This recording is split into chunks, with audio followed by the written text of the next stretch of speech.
most powerful and revolutionary thoughts and truths of the universe are usually really simple phrases. We hear them all the time that it doesn't clock what it actually means. Let's take the phrase, everything's temporary.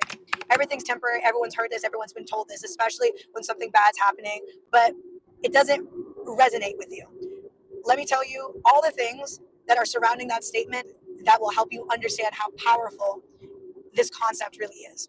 If you fully comprehend that everything is temporary, meaning suffering is temporary and happiness is temporary, when you fully understand that both of those things are temporary, you're going to go through a grieving period of thinking, oh no, happiness is temporary, so I can never fully be happy. No, you can be fully happy. Just know that it will be temporary. Then you get to think, oh wait, but that's awesome because that means suffering is temporary too. Yeah, it is awesome. Suffering is temporary too. Those two things have to exist at the same time for this statement to be true. Now, if you can get past the grieving that happiness is temporary, you actually could have more happiness in your life because you understand the game essentially that's being played. Everything in life functions in a cycle. And if we think about it in this circle, if you have a small circle where your happiness is short, that means your suffering is going to be short. That means it's a tiny little circle of happiness, suffering, happiness, suffering. It's too chaotic. It's too small. It's happening too fast. That's not really good. If the circle is way too big, where the suffering is long, years of suffering, decades of suffering, then that means your happiness might be long too. But if it's decades and decades, the happiness might be the twilight years of your life, only maybe the last 10 years of your life. You don't want your circle of life, happiness and suffering circle to be so gigantic.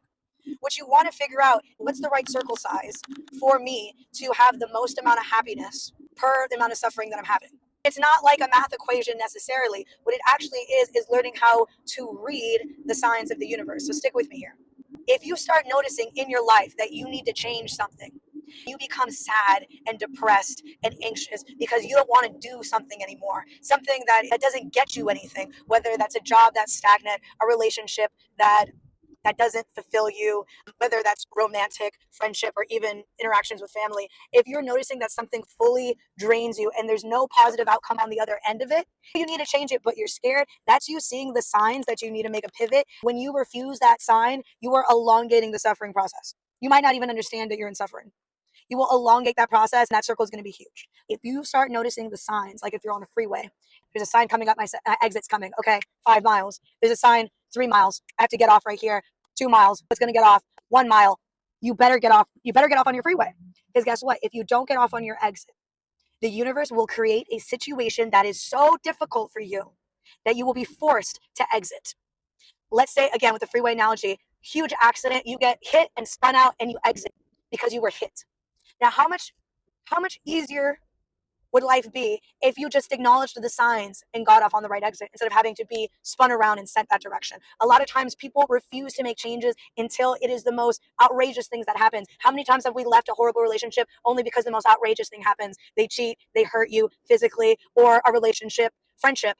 You're supposed to not be with this friend, but you wait until they backstab you, or a job. You're not supposed to be with this job. You wait until you get fired. Do you get laid off? You knew you weren't supposed to be there anyway. All these things happen. People use the phrase, things happen for a reason. If you are attuned to what the universe is telling you when to get off, you make that decision for yourself to pivot. Your confidence level and your preparedness for change will be elevated so that the suffering period, the period that is difficult, which will happen, and I'll talk about that in a second, will not be as hard. When I mean hard, it will always be hard, but it won't feel personal.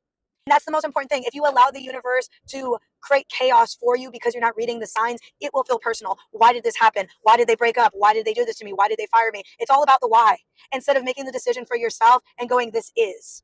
Once you accept that it's hard, once you accept the change for yourself, you're not hung up on why things happen.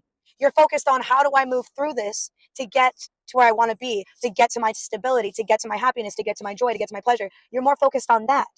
Because the thing that happens is when you want to change, but you can't change because you're worried about like, if it doesn't work out. What do you mean, what if it doesn't work out? If we'll just use the example, I want to quit my job. What if I don't find another job? Girl, you're going to have to find another job. It has to. You will. How long will that take? Don't think yourself so lucky. That's the thing. People are like, well, what if it doesn't work out? It will always work out. You just need to come to reality of what that really means. Don't think you're going to quit your job and you'll have another job in a month. Don't think you're going to quit your job to get another career and you won't be eating ramen for a little bit or have some financial insecurity. It's just not going to happen like that. It's going to be difficult. Accept that it's going to be difficult. Take your ego away from it. Instead of thinking, People do this all the time and it always works out for them. It was difficult for them too. If you're smart and you plan ahead and you got your savings and you do all those things, that's fantastic. That's you looking at the exit signs and saying, let me get prepared for this smarter so I'm not suffering as hard. All those things. Reading the signs allows you to prepare and allows you to make these decisions for yourself instead of the universe making these decisions for yourself. And that's how you find a circle that is going to be the right size for you, the right ratio of suffering to happiness. I know I just threw a lot of concepts at you. That is why the term everything is temporary, nothing is permanent.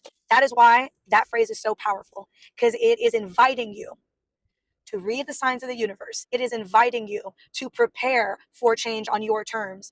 It is inviting you to say, I understand things will be difficult, but I will prevail anyway. It is inviting you to let go of your ego, that things for some reason are going to be easy.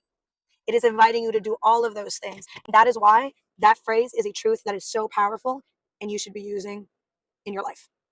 If you guys could think of another phrase that's very common and a powerful truth that you want me to deconstruct, pop it in the comment section.